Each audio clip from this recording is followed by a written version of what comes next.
Go. Okay, well, welcome everybody. Thanks for joining us. Um, I'm quite excited about this evening's presentation. Um, I really said it all in the promo. The Potomac's our river. Uh, we are literally immersed in it at times. We're certainly immersed in the environment. And as much as we feel like we know the river, there's so much we don't know. We've tried to remedy this over the years. We've had historians talk about what happened in the human past. We've had biologists talk about some of our natural neighbors like beaver and eels. We even had somebody discuss the botany of the Mather Gorge. But golly, somehow nobody's talked about the rocks. And rocks are vital to us, especially as whitewater boaters. So I was tipped off that someone had a very good presentation by our chair, Cotton, and it took me a while to get around. And it took a while to trace this guy down, Joe Marx. And we're very happy that he consented. Joe, I have to say that there's a certain irony in your timing. Joe just got through cataract surgery. The fact that somebody who's just dealt with cataracts is going to talk about the cataracts of the Potomac just seemed kind of strange, but maybe I still poetic. haven't, I still haven't figured out why the waterfalls and your eye problems have the same name. English is crazy. I could give a whole list of weird things like that. Just imagine learning as a second language. Well, okay, I've said enough. I want to turn this show over to Joe Marks and take it away. And again, everybody, mute yourself, please mute yourself. Hey, obviously, my name is Joe Marks. I taught geology, historical and physical at Northern Virginia Community College, Alexandria, for about 20 years. Most of my working career, I was in high tech, but when I had enough money that I didn't have to do that anymore, I I started a second career as a geology teacher, and I kind of specialized in our local region, the Mid-Atlantic region.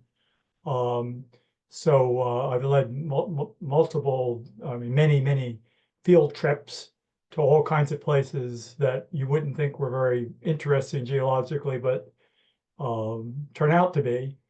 Um, Great Falls is without a doubt the most well-known, obvious geological place of interest in the greater area here, Washington, Baltimore area. So that's what we're going to talk about.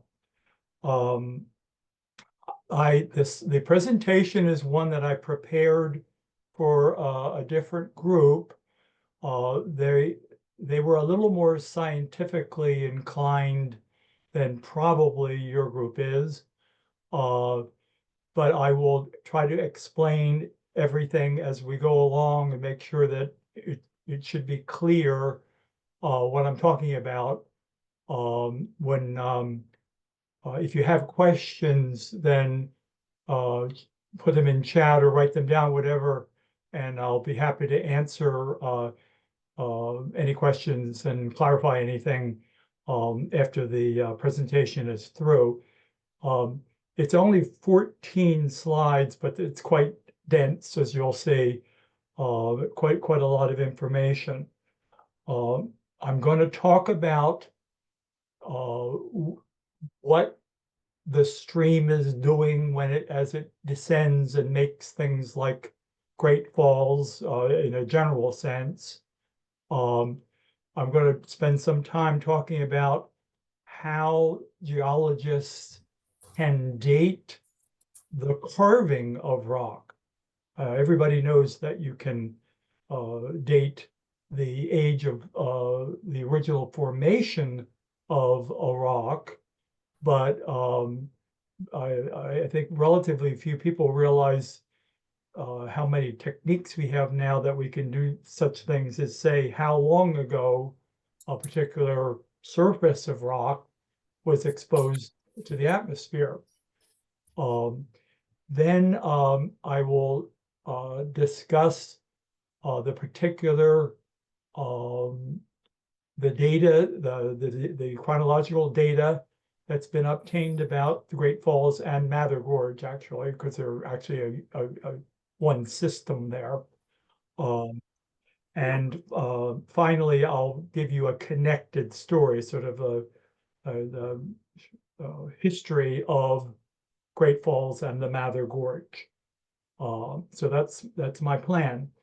So what I will do now is I will attempt to get my slideshow shared with you. So it'll take a couple steps here.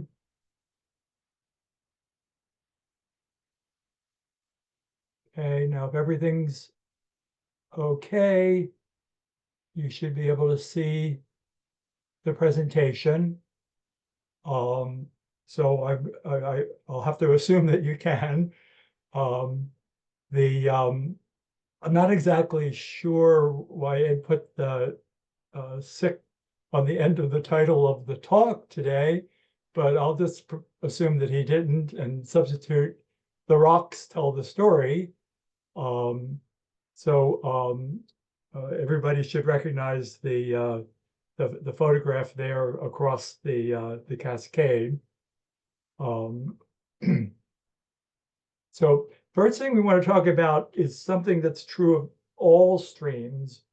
Um, as everybody should realize, water flows downhill.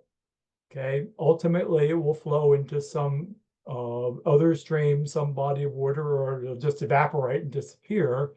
But it's basically always going downstream. So if you take the course of any particular stream, okay, and graph it against the length of the stream, okay?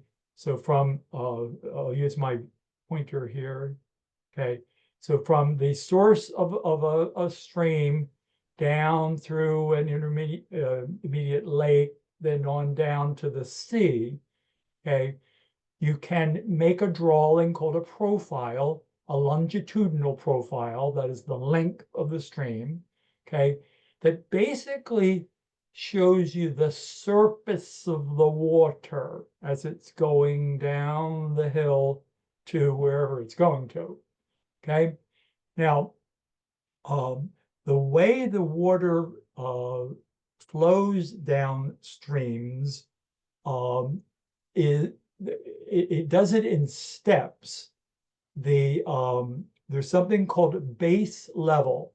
And what base level is, as shown here with the sea, for example, is it's the lowest point along a length of the stream in which the stream doesn't make a sudden change downward. Okay, so for instance, if water flows into a lake, then the mouth of the lake acts as a base level. When it flows into the sea acts as a base level. If it hits a hard ledge someplace that it can't cut through, so you end up with a waterfall or cascade, okay, that body of rock is defining a base level. Now, the thing with the base level is that upstream from a base level to the next base level, okay, the stream cannot cut any farther down than the lower base level. So the stream, for example, on its way to the sea could never go down below sea level and somehow come up out of it, okay? If there was a landscape with that shape, then there would be an arm of the sea reaching to the true mouth of the stream. The stream itself would not go down into a depression and come back up out of it. And that same idea holds along the entire length of the stream. Now, if you take the longitudinal profile of the Potomac, from Cumberland down to Georgetown. As you can see, obviously it drops downward at a relatively steady rate here, okay, from roughly 600 feet above sea level down to sea level, which Georgetown effectively is at sea level. It's where the base level for the Potomac River is. That it turns out that there are a number of these places where base level occurs, okay? The various dams that the canal builders built for the C&O Canal, they were chosen at rocky um, um, rocky stretches of the river, okay, where they would build up a dam, and they already existed as base levels for the stream. Okay, now along this whole length here, things are fairly even the way it is here until we get to the vicinity of Great Falls, and then all of a sudden there's a tremendous drop, relatively speaking. Okay, that is, the geologists call that anomalous oversteepening. Okay, and it doesn't occur randomly. There's a reason for it. There's processes and materials that are necessary for a waterfall, a cascade, for any change in the profile of the stream. There's reasons for them to be at the place they are during the time they exist. Okay, so those places where there's a break in the slope, okay, have the name in geology of nick point. Very often there's more or less a sedimentary bed upstream from a nick point and a sedimentary bed downstream from the nick point. And often the nick point itself is some kind of resistant rock. It could be a ledge or a jumble of a pile of rocks, could be a waterfall, cascade. Okay, these things are nick points.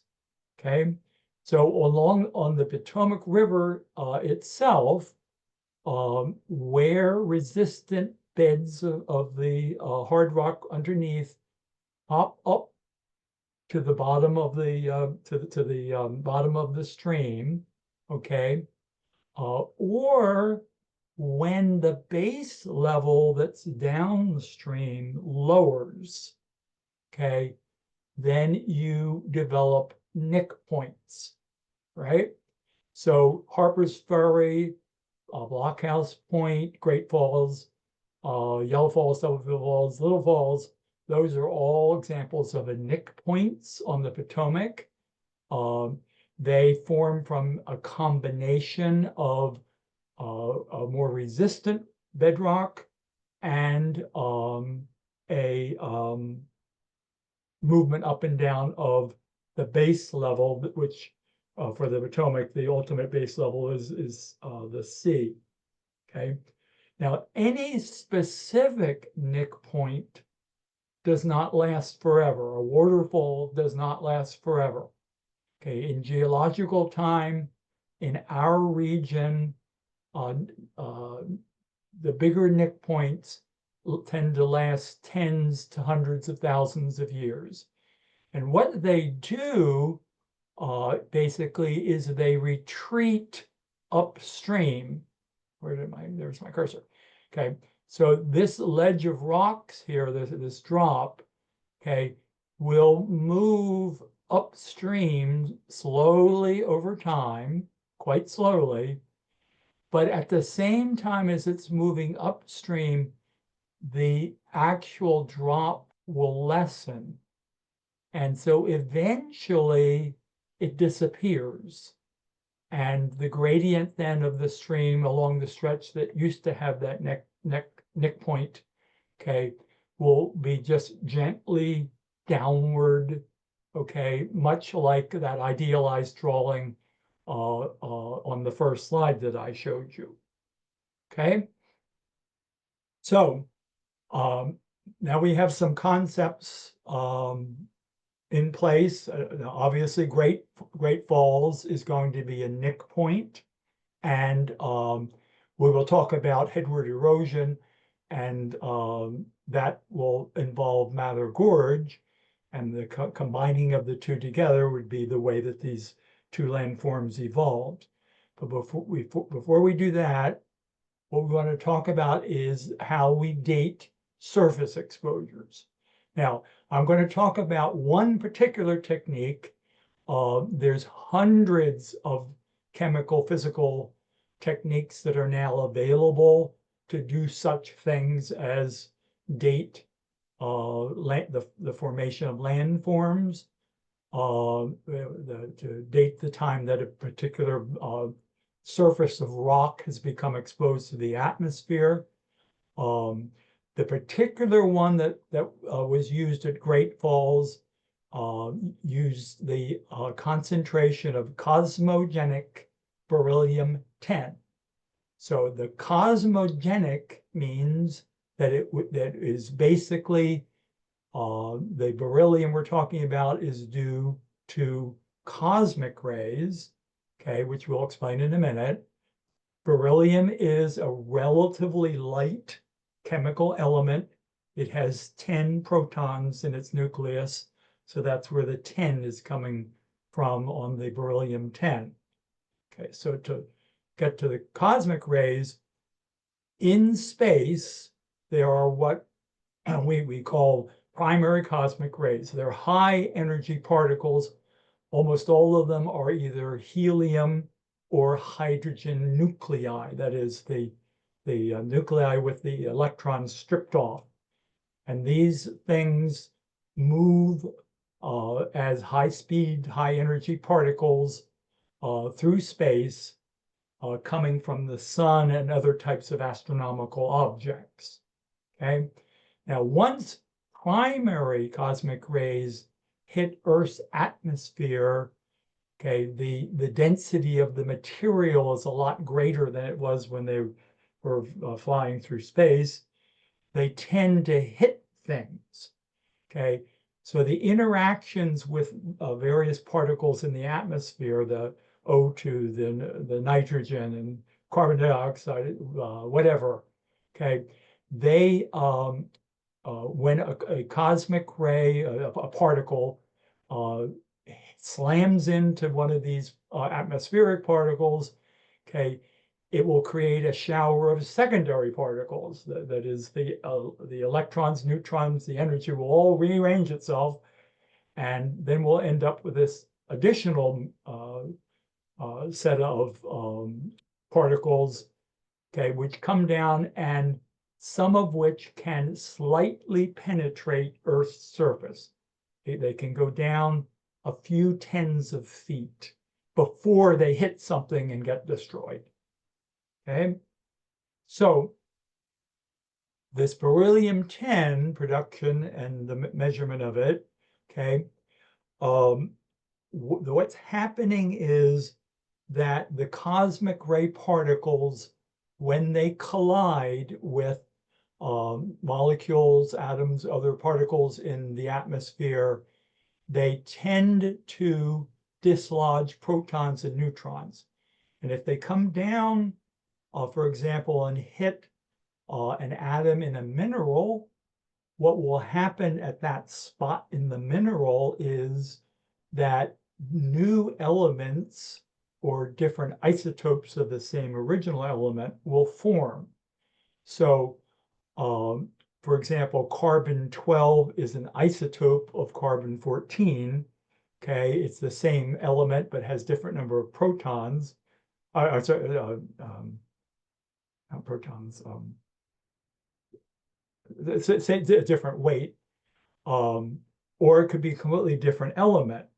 So when beryllium-10, okay, is produced by a cosmic ray collision with oxygen 16, which is the normal oxygen atom that would be in the rocks, in the minerals in the rock.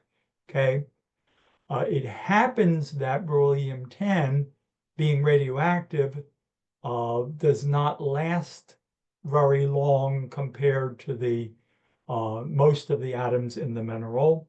Okay, and this cosmogenesis is the only way it's produced. It's produced relatively quickly.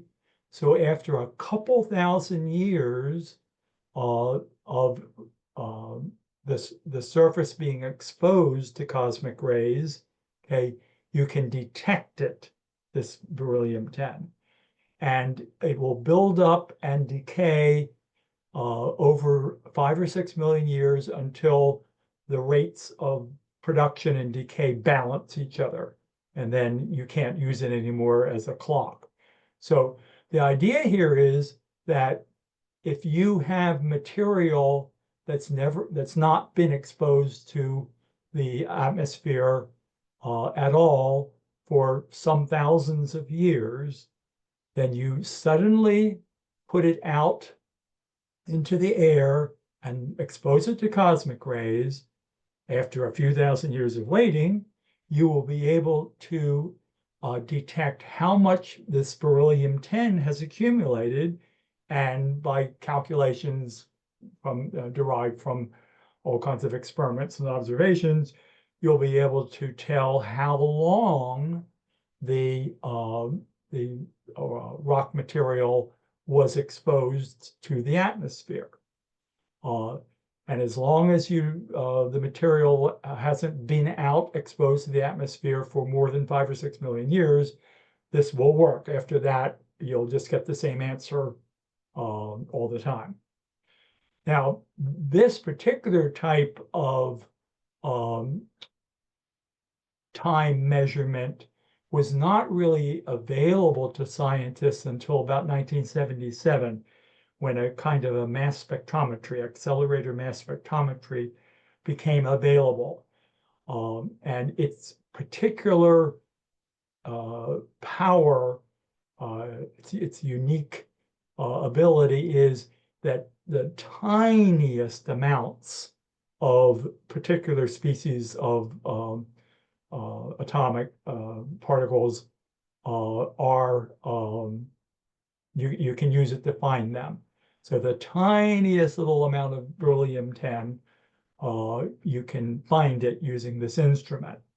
Okay, most of the cosmic rays get absorbed within the first few feet, and an easy way to check the beryllium-10 accumulation is to isolate the quartz crystals from the rock sample. Quartz is silicon dioxide, SiO2, okay? And the relative amount of beryllium-10 on those crystals, given a bunch of other things being true, then will tell you how long that particular bit of rock has been exposed to the atmosphere. Now, the illustration there, the diagram, the image, basically shows you a cosmic ray particle. It's one called a muon, which we don't have to go into that. It comes and hits oxygen 16. Okay. I'm sorry, I misspoke myself a few minutes ago. Beryllium-10 has 10 neutrons and protons in its nucleus. So oxygen has 8 protons and then 8 more neutrons. So it's oxygen 16.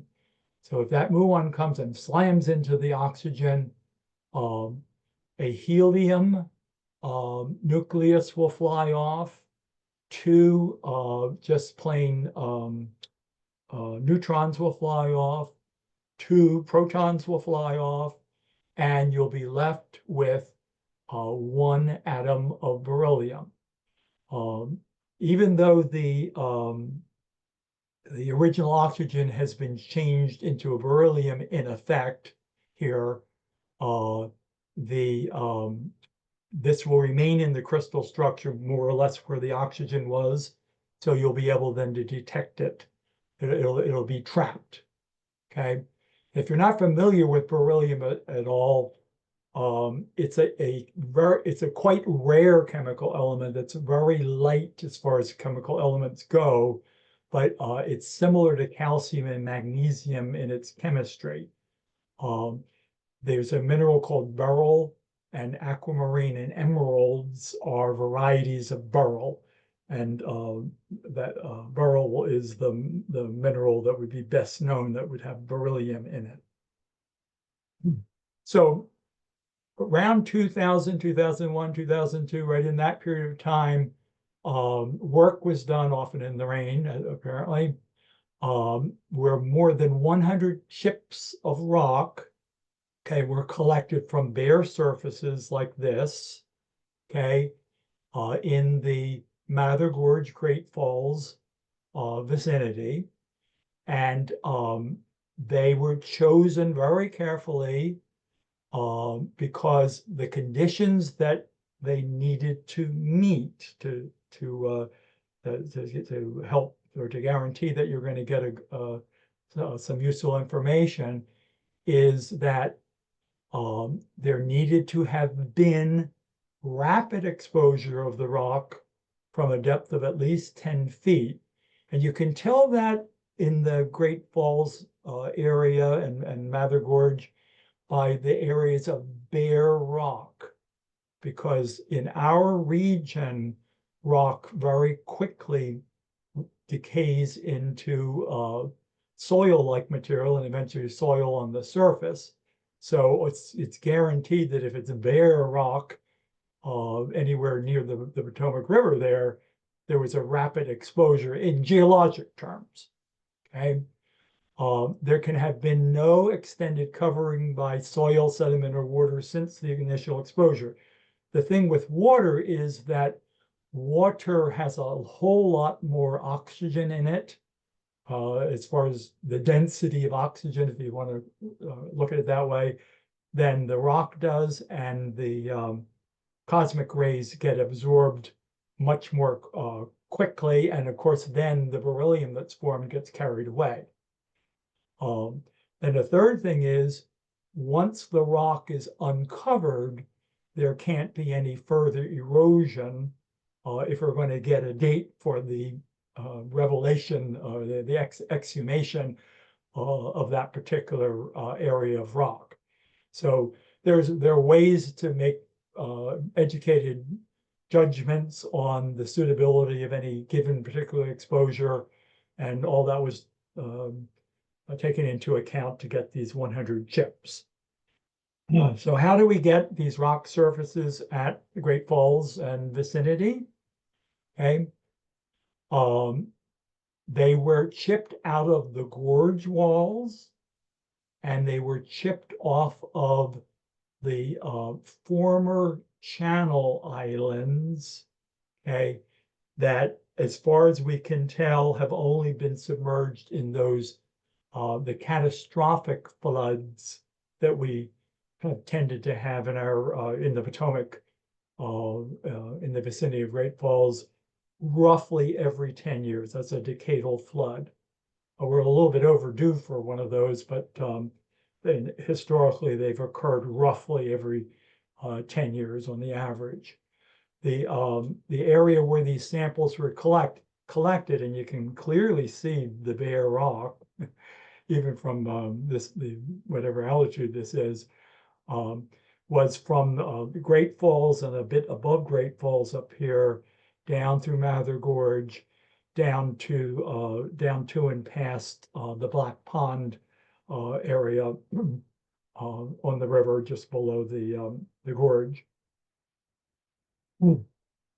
So now we need to talk about another concept, and this with the idea of the nick points is going to help us understand the ledges and the flat surfaces and so forth that exist in the Great Falls, Mather Gorge area. Okay, There is a geologic term, strath, and what it refers to it is a remnant surface, a terrace, okay, of a flat valley floor that had been cut into bedrock. Now, a real good example of one that's in this picture, it's pretty obvious that there's a kind of open amphitheater up here, and there's a flat surface in this, whoops, sorry, in this area here. That area up there is a strath. It's a terrace cut into the bedrock. Okay. Now the individual terraces, if you want to call them that, in this particular photo is actually rock strata, so it's not the same thing. It's just simply the way the rock comes apart as it weathers and erodes. Okay. Now, the kind of opposite of a strath is an alluvial terrace. In our region, almost all stream terraces are alluvial. Most streams in their past have, for one reason or another, cut deeper at any given spot than they're presently cutting into the bedrock. And when the base level dictates that the cut now is lower than the new base level, then it fills in with alluvium. Most of our terraces would be alluvial. Now, a terrace, in case that term is not clear to you, is a flat surface that was cut out of a bigger flat surface from the past. So, for example, it's quite common in the area of Great Falls, Mather Gorge, the fall zone area in general, that there are flat places along the valley wall, okay, before you get to a higher, more generally flat surface. So here, this is an upland surface up here, presumably is what it looks like without much further information. But there's a tree growing there, whatever. So it's probably a relatively wide, flat surface, roughly flat up there. That's an upland terrace or an upland surface. This is the strath terrace. This is a nick point on this non-perennial stream, intermittent stream. And there's probably another strath terrace a little bit farther down, out of sight, out of the picture. So if we cut across a valley that has straths, it would look like there's steps going up the valley walls. Now, in many cases, the straths will only be on one side of the stream. Okay. If we take a map, as if we were mapping this situation over here in the picture, we would have a lowest surface, which would be the youngest one, then a strath terrace, okay, then another strath terrace, and then the highest surface, the upland surface, okay? So I hope that's relatively clear.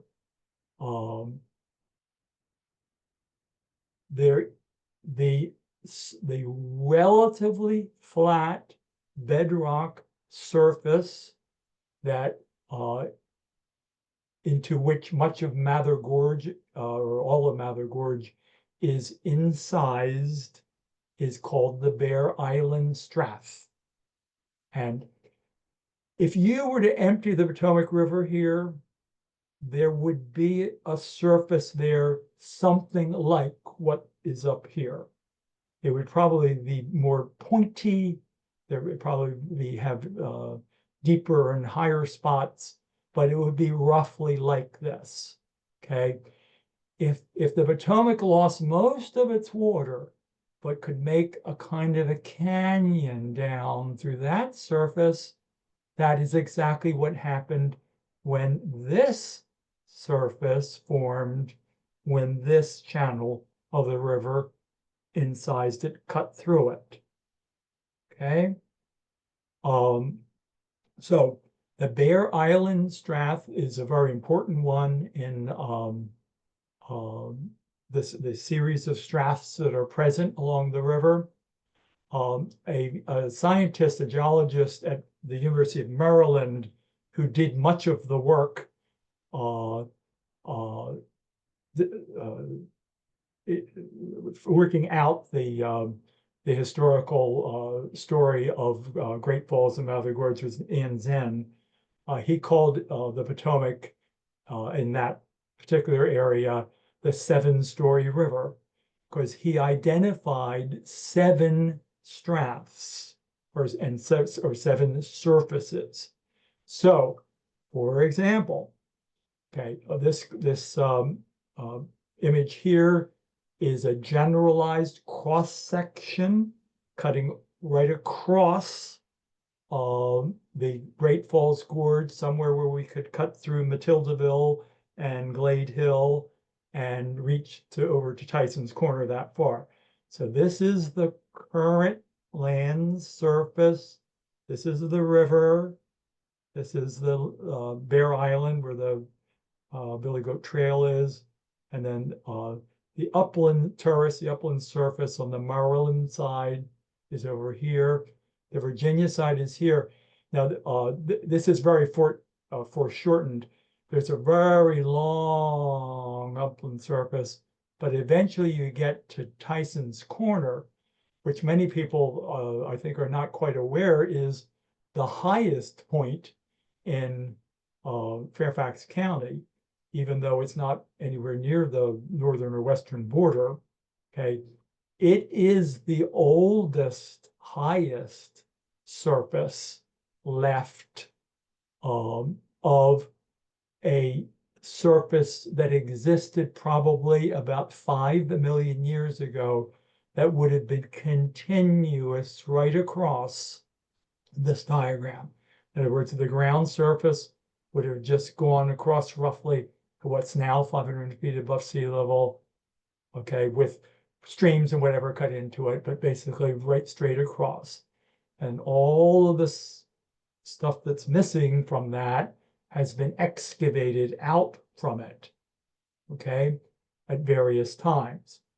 The more recent excavations from about the last 250,000 years are from Glade Hill downward.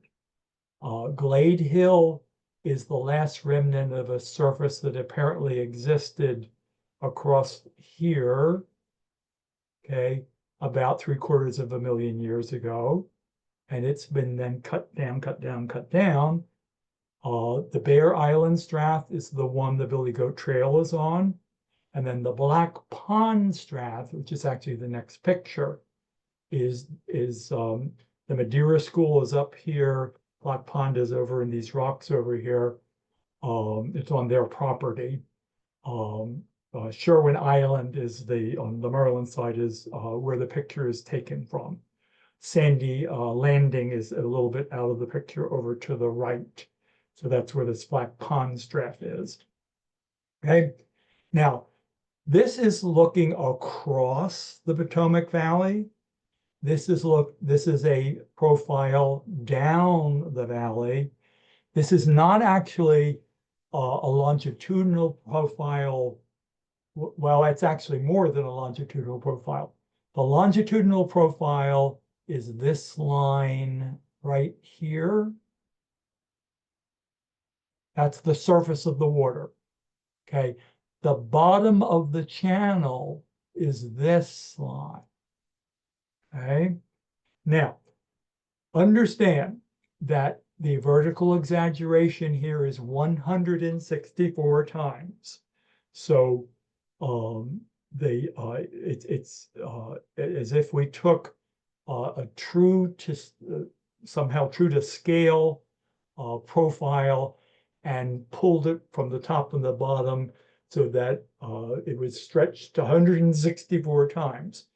And that's done obviously so that you can understand the surface changes, which is what you're interested in here. So the big drops in the river surface are obviously here Great Falls. There's minor ones that are harder to perceive at Yellow Falls and Stubblefield Falls. There's a fairly large one at Little Falls, okay? And then the end of the diagram, the border between the Piedmont and the coastal plain would be at Georgetown, roughly Theodore Roosevelt Island, okay? Now, so an interesting thing here is now these lines are showing the levels of the strath terraces. So they're not very obvious in this diagram because the exaggeration is vertical. They're more obvious in this diagram where the exaggeration is a bit horizontal, okay, in the area with the straths, okay? But going downstream from the up at Great Falls, the Bear Island strath surface can be found on rock all the way down almost to Georgetown. And these various other ones, including the Black Pond one, which also goes all the way down to Georgetown, they can all be traced for quite a length along the river, okay? The wide water, for example, is a good example of the strath. I think it's the Bear Island strath, but I'd have to, in fact, I'm pretty sure it is because it's basically that surface at the wide water is pretty much continuous with the Billy Goat Trail surface over next to the river. So some interesting things here are that there are these the channel floor has some deep holes in it, basically. And some of them are even below sea level, present sea level, okay, well before you get to Georgetown, where the present sea level is, okay? These are the traces of cascades and waterfalls that pre-existed before Great Falls. There are locations where there was pounding water digging out a trough in front of a waterfall. You'll notice the Great Falls doesn't have a particularly well-defined one, and that's because it's not really exactly a waterfall in the Niagara sense. It's a cascade. So the water, it doesn't have enough power at any given spot to dig it out quite so deeply as in these cases. But here, obviously, there were Niagara-like waterfalls. I don't mean at the scale of Niagara, I just mean a sheer drop of water. Blackwater Falls, for example, West Virginia. Okay, that sort of thing. Okay, look at that one. So with the data that was accumulated using the Beryllium 10 technique and the geological concepts that we've been talking about, we can actually describe a historical evolution of Great Falls and the Mather Gorge. Okay, now I want to make something a little bit clearer to you. Whoops, no, it's not the way I wanted to do it. Hold a second.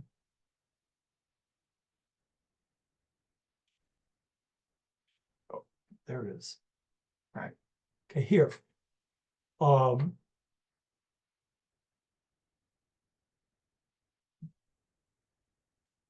I remember why I came back here to look. Oh, okay. Well, anyway, just remember oh, now I remember what it was. I could, I got so hung up in the machinations here that I forgot what I was going to tell you. Um, the headward erosion is the way that water carves into what was originally a flat surface. It makes a little cut downward, and then that cut deepens as you go downstream. This is the head of the cut. Headward erosion means it's constantly cutting away up here, causing energy that then cuts away down here. So the whole business migrates upstream. Okay. So Mather Gorge is effectively something like the remnants of one of these things cut up to Great Falls on a grand scale. So that's what the point I was wanting to make there. Oops. Okay, now, before the glacial ages, in a period of time called the Pliocene, and for our purposes, we will say roughly 5 million years ago. That's what that little MYA is, million years ago. Okay.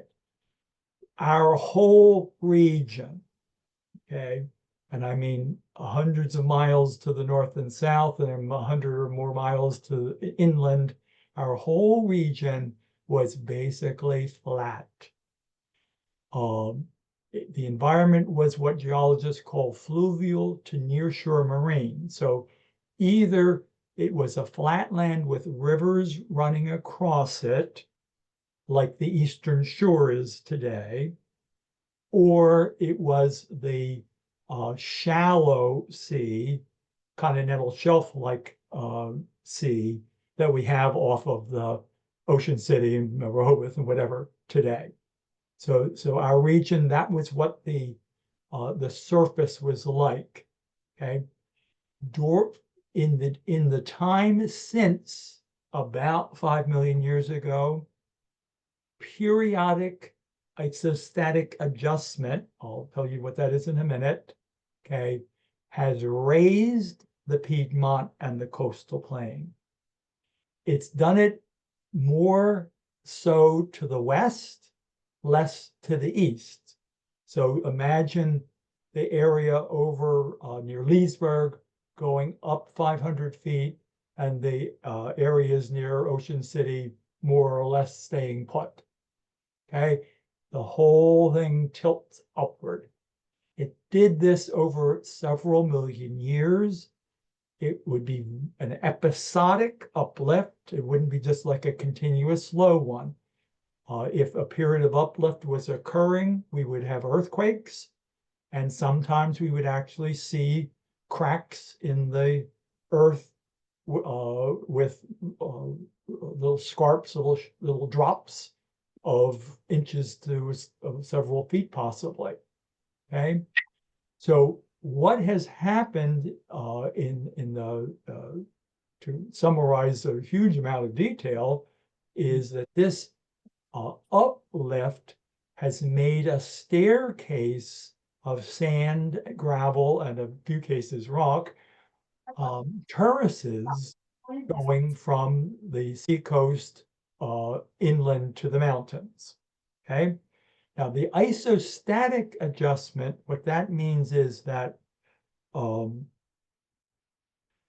erosion of material off of the surface, okay, relatively constant through that whole 5 million years, has caused the hard crustal rock material underneath to become a little less heavy with regard to the mantle material, which is a bit plastic. It flows. It's hot and it flows underneath. We've risen up a little bit, like taking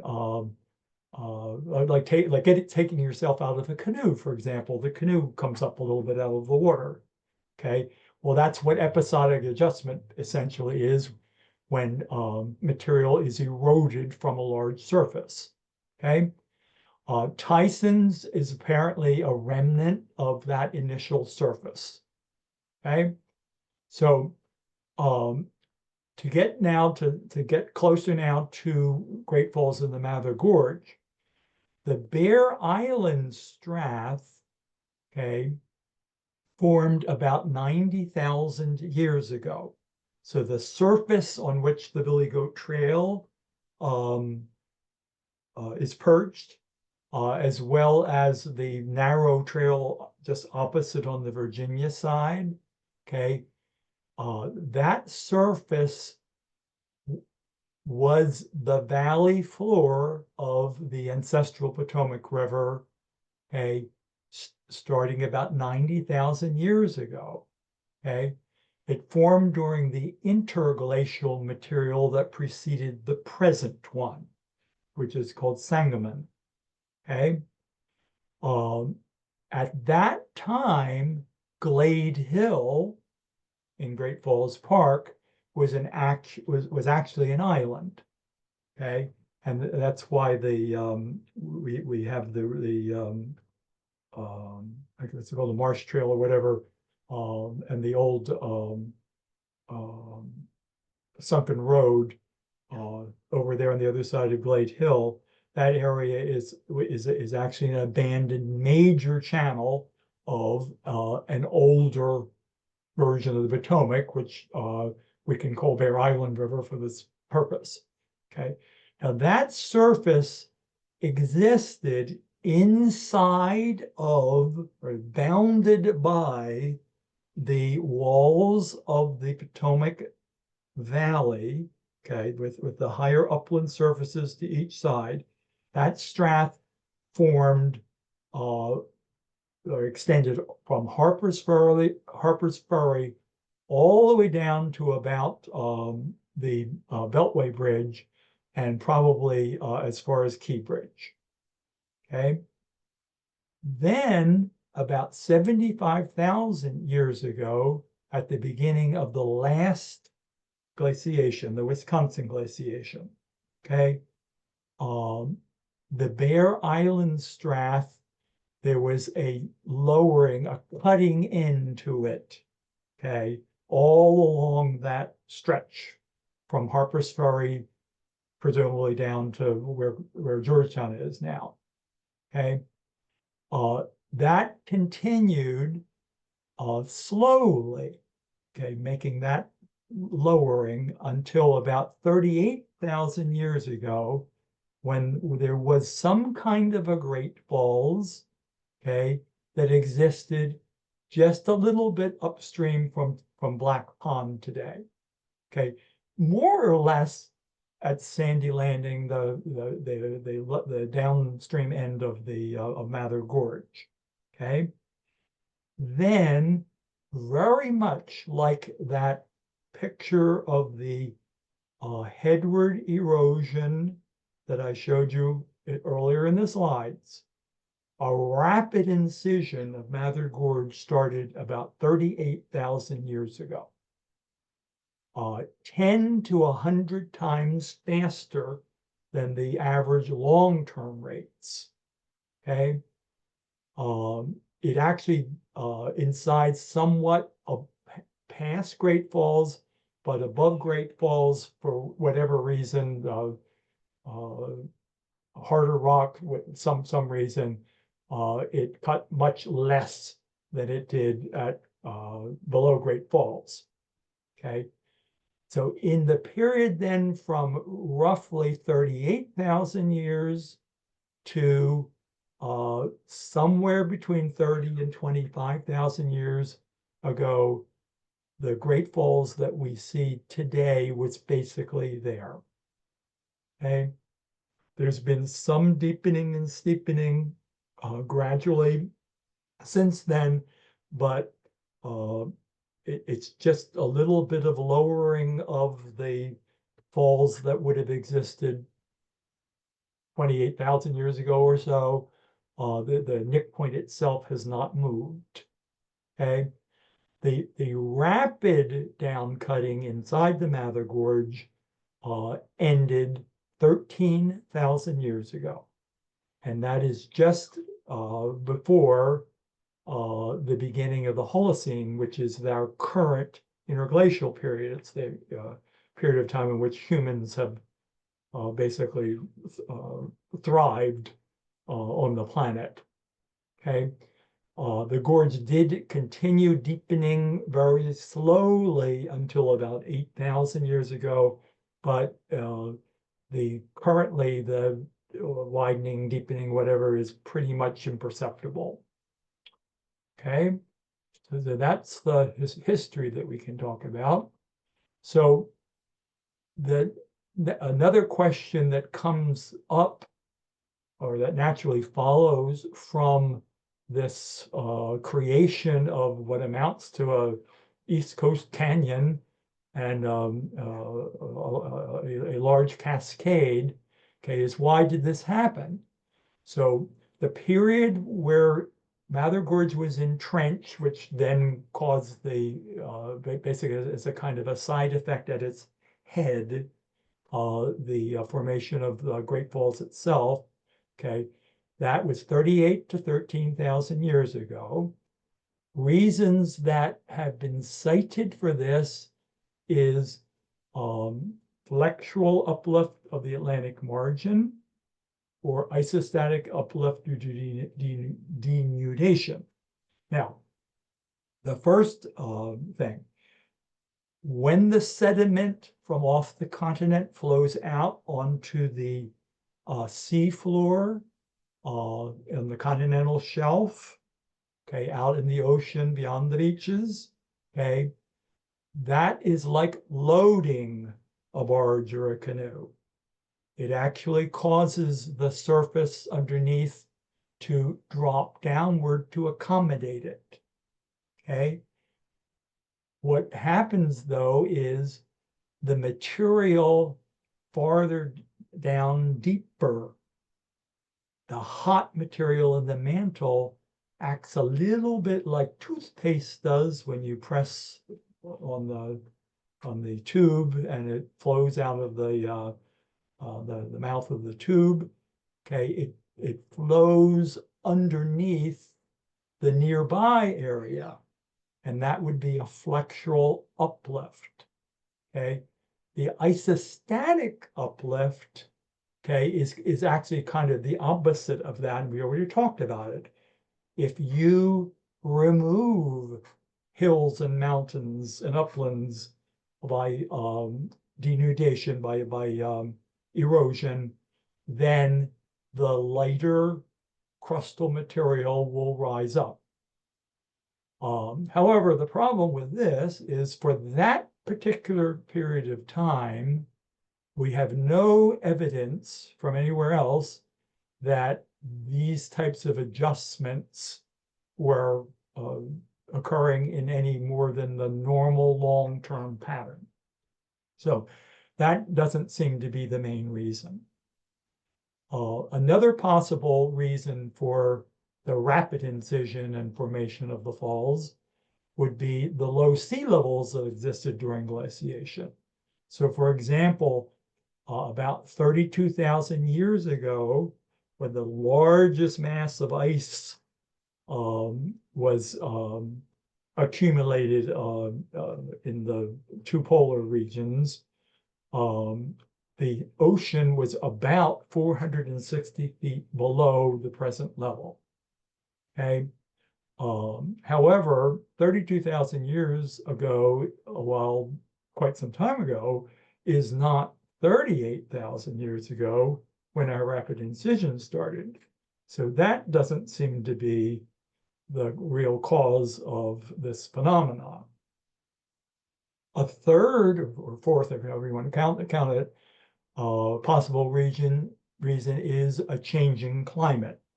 Now, today with global warming, we will be getting more precipitation gradually over time because the atmosphere as a whole will have more moisture in it. Okay. And it's just a natural phenomenon from the heating of the ocean water and the atmosphere. Well, during the glacial age, the opposite effect had happened. The ocean water globally was cooler, and of course the air temperatures were. So there was less annual precipitation than there is today. So even though there was less precipitation, there would probably have been, because of the nearness of the glacial ice, which reached to about 120 miles or so from here, at its closest point to our location. Okay, um, the um, the summer melts would have produced severe floods repeatedly from all the melting snow that would accumulate in the landscape during the cold period, which would be most of the year. Okay, and bedrock erosion occurs for the most part during floods. So it is possible that that climatic change that accompanied the worldwide the glacial age had something to do with this. And in fact, the global climate began to improve as the glacial the large continental glaciers melted by about 15,000 years ago. So that one seems like it might possibly have contributed to the rapid incision. However, and here we come to the last slide, the most recent research suggests that the 38 to 13,000 year ago rapid incision of Mather Gorge and the consequent formation of Great Falls was due to the glacial forebulge. Now, no one wants to have a glacial forebulge, probably, but what happens is it's a little bit like that flexural bending that I was talking about before, flexural loading.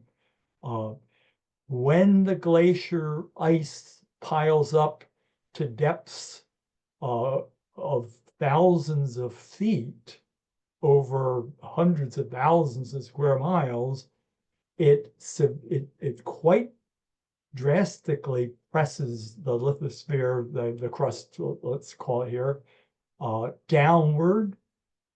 The hot material has to go someplace as this pushes downward.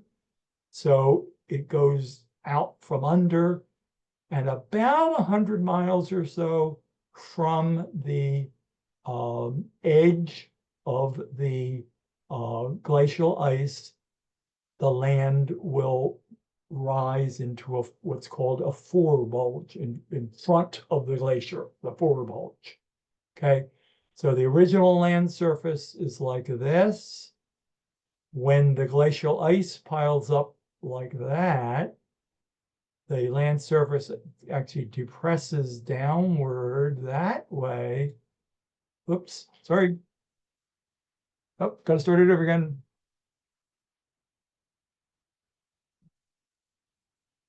Okay.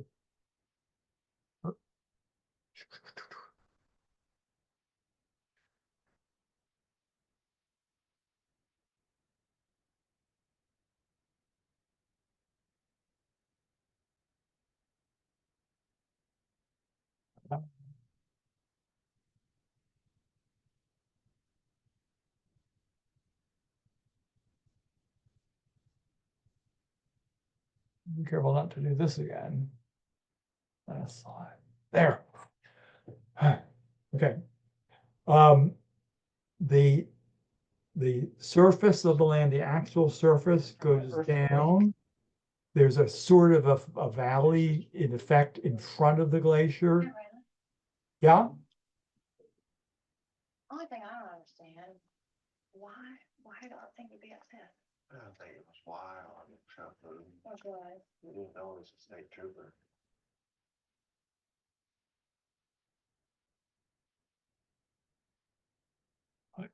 I can't hear you properly right now. Why don't you just let me finish and then I'll go back to the regular, I'll get rid of the sharing and then I should be able to adjust my um, microphone. So there's a kind of a valley, in effect, a wide valley in front of the glacial ice, and this forebulge out 100 miles or so in front of the ice itself.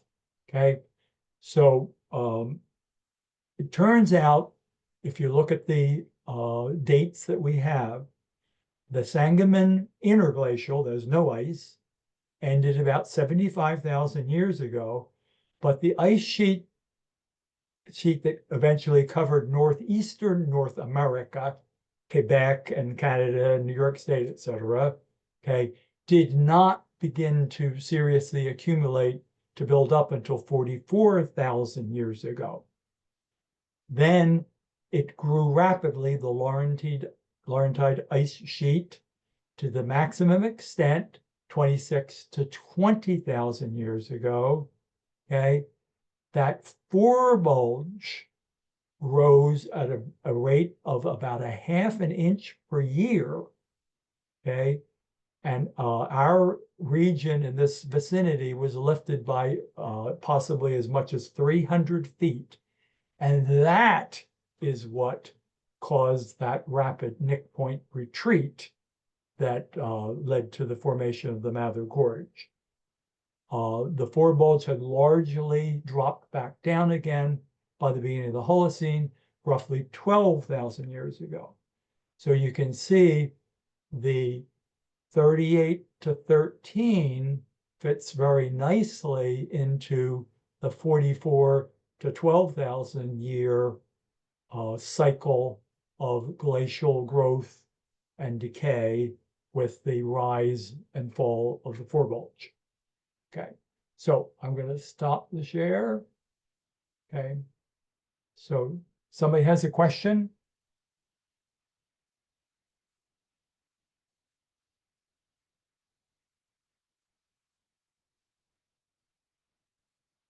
Okay, you can take yourselves off mute if you want to ask a question. The presentation is ended, but we're open for questions now.